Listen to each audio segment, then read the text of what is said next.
আমি আল্লাহ তোদের আমার বান্দা কেন বলছি, তার আর একটা কারণ হলো আমি তোদের এত মায়া করে বানাইছি, এমন মায়া করে আর কোন প্রাণী আমি বানাই নাই।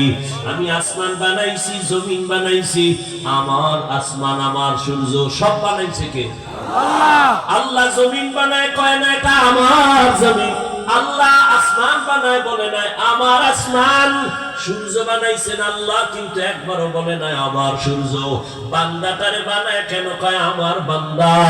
এর একমাত্র কারণ আমি একটা উদাহরণে ভাবে দেই, আমার ছেলের গায়ে জামা বানায় দিছি আমি, টুপি দিলাম আমি, জুতা কিনে দিলাম আমি। একজনে কয় হাফিজ ভাই ছেলের জামাটা ধইরা কয় হাফিজ ভাই জামাটা কার? আমি বললাম এটা আমার না, বানাইছে কে? আমি। টাকা দিছে কে? আমি। তো আমার না কেন বলেন? তা আমার জন্য বানাই নেই জামা।